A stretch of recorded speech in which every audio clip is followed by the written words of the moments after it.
With the announcement of Season 3 right around the corner, we're going over all of the known updates and secrets coming Season 3 and beyond thanks to data miners who have found new details recently to paint the full Season 3 roadmap for zombies. We're talking new schematics, act mission, new Warlord, and so much more. If you're excited for new Modern Warfare Zombies content, then like the video. I'd hate for you to miss out on more update videos like this, so be sure to subscribe with the bell so you can come back for more. Jumping into things ahead of the Season 3 announcement, we know that Zombies is not going to get an update until Season 3 Reloaded. According to data miners like COD Warfare Forum and @AlanTheThird90, all of the Zombies content is labeled for Season 3.5. So the trend we saw of no new content until the Reloaded update seems to be a thing that could happen for the remainder of 2024, which means we won't see any of this content in the game until May. Until it's 100% confirmed by Activision, we just don't know for sure. As expected, this will come with a brand new act mission, a new dark key for Rift and Easter egg, and new schematics to unlock. We now know pretty much every detail about how this new act mission is going to work. Thanks to @AlanTheThird90, we know that this mission is going to be completely evolved around Ava. Very similar to what we saw with the last act mission with Ravenov being there, it seems Jansen is going to be an AI companion that at first we're going to have to locate, then we're going to have to follow her around. We're going to be investigating relics, we're going to be investigating orbs, we're going to be cleansing relics, and we're going to be shattering crystals. Following from that, there's going to be something where we assist Jansen in something, and then we're going to have to beat the brand new boss in the mission, which is called the Champion. According to the pool of code that relate to each of the bosses, there is a new boss that's been added in, which is labeled as a Disciple Season 3 Rift Run, which indicates that there is a new, unique, separate Disciple boss that we're going to be taking down specifically in the Season 3 Reloaded Rift mission, very likely relating to this boss fight that we're going to have, which is labeled the Champion. Now, we've got so many more details to dive in, but just before we do, I have to pinch myself because Epic Games and Fortnite have sponsored today's video, and they gave me a boss fight themed task. We're racing against the clock to take down every new Olympian boss in Fortnite's new season, Chapter 5 Season 2. Thank you so much to Epic Games for sponsoring this portion of the video, but we're going to kick things off by taking down Hades in the underworld. Here he is! Oh my god!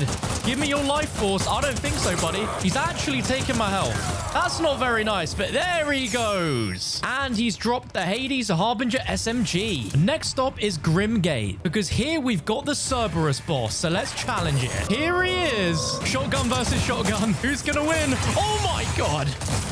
And he's gone. And we get the Cerberus Gatekeeper shotgun. But now we're at Mount Olympus to take down Zeus. He's got no henchmen. It's just a 1v1. And he's knocked down. Oh, he's now got henchmen. So close. And he's gone. And he dropped the Zeus Huntress DMR. And the last boss is at Brawler's Battleground, because we got a final boss to take down, which is Ares. Here we go. Boom. Final boss taken down, and there's his loot. So here's the aspect of combat and his mythic assault rifle. And that's all bosses taken down in Fortnite Chapter 5 Season 2 Myths and Mortals. Now let's try win the game.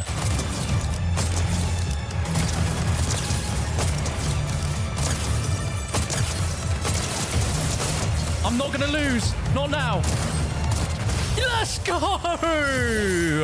Be sure to hop into Fortnite and check out the new season with the link in the description. And we're back. Still genuinely pinching myself that Epic and Fortnite have sponsored me. Let's get back to talking about this new champion boss, as it seems like it's some sort of beefed up Disciple. Could it be an EMP version? It very well could be. Or we could be surprised and have a slightly different take on it, where it's some sort of different elemental version of the Disciple. I would love for it to be a huge boss fight. Like we're talking the same size as the one in Horizon Drac, like a massive floating keeper, but we have a Disciple. Once we take down the champion and we escape the rift, we will of course get a brand new cinematic, and then begins the new Dark Ether Rift Easter egg quest, where we're going to have to get some items, and we now know exactly what those 4 items are to unlock the new rift. Upon beating the champion, we'll be given an attuned giraffe toy, but we'll have to go and find a crayon, a journal, and a laptop, and upgrade each of those to then take to the rift gate. Now, all of these rift items enhance the backstory of Ava Jansen, as the crayon is related to an imaginary friend drawing, which could be related to the dark entity that we see talking to her. The journal is a science journal, and the laptop is described as a laptop with stickers, where all 4 items will unlock the brand new Dark Ether Rift. Now, there is a slight twist with this one compared to the previous Rift Easter eggs, where every item needed to unlock the rift is actually going to give us some sort of perma perk, like what we saw back in Black Ops 2, where the 3 items are each going to give us a unique trait. One of them is going to give us increased damage to zombies, another is going to give us an improvement to our movement speed, and the third is labeled as vision, which could slightly be an extension of depth perception where we can see zombies from a much further distance. But these are all abilities that are tied to the Rift items, and I'm not sure if they're going to disappear once we activate the Rift. It would be really nice that if following the unlock of this Season 3 Rift, you permanently have these abilities as a reward. That way it really incentivizes players to actually go ahead and do this. But the problem is people won't unless the schematics are good, and we know about the schematics as well as the contents within the new Rift. The Act mission and the Rift are very likely to be set in the hydroelectric portion of Al Mazrah, and this could be the biggest Dark Ether Rift area we've seen yet because there are going to be 4 contracts in here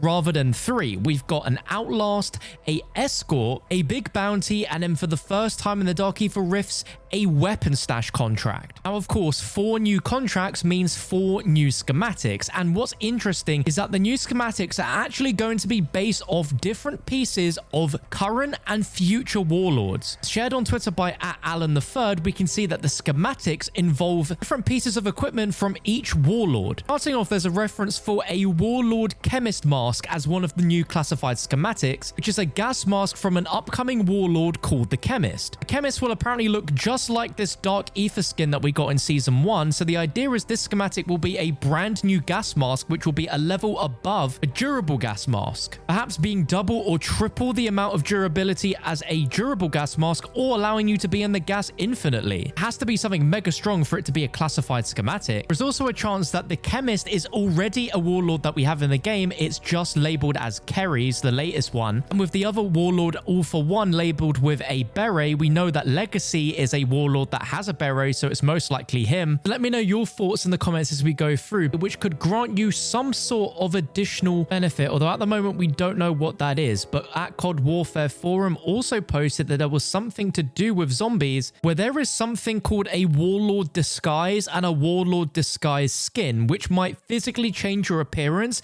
and actually stop the AI soldiers and warlords from attacking you because you'd be disguised as one of them. And maybe that's what this schematic is. I'm not quite sure. This disguise was a feature that we saw within DMZ, which allowed you to access a unique buy station that was tied to the boss at the time. This disguise is tied for Season 3.5, so we'll see it in some capacity, but I don't know if it's related to this schematic or not. Another schematic is called the Warlord Rainmaker Vest, which I assume will be a vest that will give you some extra protection against very specific types of damage. Now, what we know with the Rainmaker is that this is actually going to be the Warlord that we're going to be seeing in Season 3 Reloaded. According to @Alan3rd90, he's pretty much pinpointed where this Warlord location is going to be, and it's going to be near the bottom right of the map, where if you go to the Lake House Island near the mansion, there is already a bunch of traps and things laid down, which all relate to locations where the Rainmaker Warlord is supposedly going to be. And like the name suggests, he is going to be making it rain, but the idea is that his choice of weapon is going to be artillery strike, so perhaps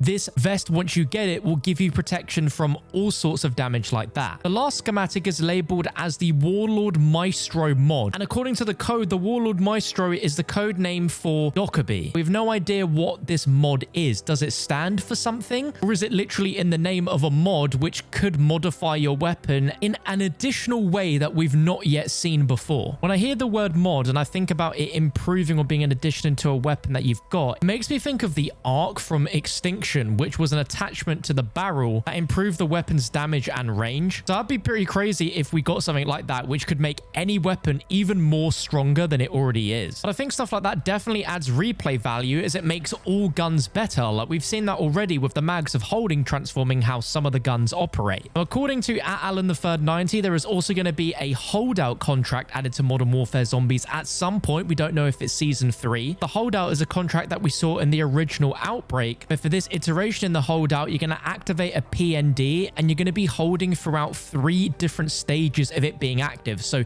compared to a normal Outlast with 1 P&D. You activate it, you go from 0 to 100 and that's it. But there seems to be a 3-stage process, which sounds like a much bigger, more involved and more hardcore version of a holdout than what we've seen before. What's also wild is that at Alan the Third 90 has been able to find every future Season Rift item going for Season 4 and Season 5's Easter egg quest. So from these items that I'm going to be listing here, we've got things like a job letter, a newspaper, PhD thesis, scientific calculator, suitcase, university ID, MP3 player, psych admittance, science notebook, hairbrush, doll, butterfly net. It sounds like we are going to be going through all stages of Ava's childhood up to her teenage years and then beyond to get a full backstory of her from child to adult. And I think that's really, really interesting from a narrative point of view, because Ava is easily the most interesting thing in Modern Warfare Zombies that we know the least about.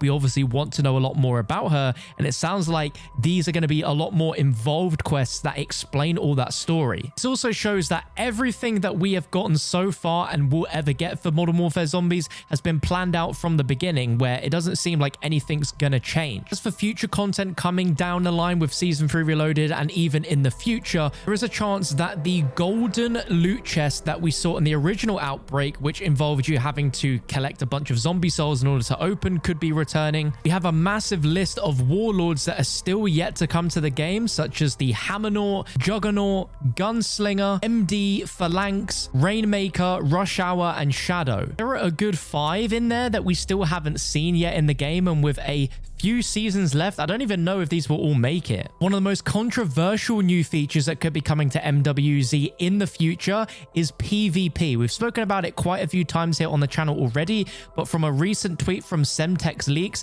there were new DVARs added into the game that are to do with zombies PvPvE, suggesting that they could be ramping this up for a release sometime in Season 3, although he's not entirely sure. But the coding that they've added is a function that enables or disables if Outbreak PvPvE is on, and also the actual function in the menu of you being able to choose to enter Outbreak PvP to be enabled or not. There are still so few details known about if this is going to happen, if it's not going to happen, but at Alan the Third 90 found a bunch of other references that refer to certain warlords that are going to be within the PvPvE mode, and labels the different rarity of items that you can discover. Now, when MWZ first launched, there was a lot of discussion about if PvP should be in the game, seeming how similar in the DNA this mode was to DMZ, and so far we've not seen it, but perhaps that conversation was looked at right at the beginning of launch, and things have been worked in the background ever since. We might finally be seeing some portion of this launched at some point in Season 3 or Season 4, who really knows. I personally don't think at this state in the game's life cycle that this is the answer of the content that we need, but it could be a very interesting change of pace for the gameplay. But I'd love to know what you think about it in the comment section below, as I know it's extremely controversial. There's also the existence of other contracts and activities that could come to the game soon. We're talking Season 3, maybe even Season 4 onwards, but these would also make the gameplay a little bit different, with contracts like a relic hunt where you need to find items using ether counters, which sounds very similar to the radioactive nuclear contracts in DMZ, a helicopter convoy where you have a convoy but they're helicopters instead of a convoy of 3 armored trucks, a helicopter cargo activity where there'll be a helicopter flying around that has cargo that when you shoot it, it will drop the cargo and you can loot it, which is something that we saw added into Cold War's Outbreak in the last seasons. And just like DMZ, there's also the chance of a cargo delivery boat contract where you'll be doing exactly the same thing as a normal cargo delivery, but instead it'll be fully on water. The last and big thing that we know that should be coming since we saw the implementation of the exfil streak system is the wallet system that we saw added into DMZ. This would allow us to exfil with the actual points that we get within a game instead of it being converted into XP, so we can bank those points and bring them into a future run. For me, this is an absolutely necessary thing that needs to be in the game ASAP, because it would stop everyone from doing the tombstone glitch at that point. Instead of taking points off us, let us bring the points out and let us choose what we want to do with them. Sure, it will make the game easy, but we had to work really hard to get those points, so I think it's a perfectly fine shift in balance.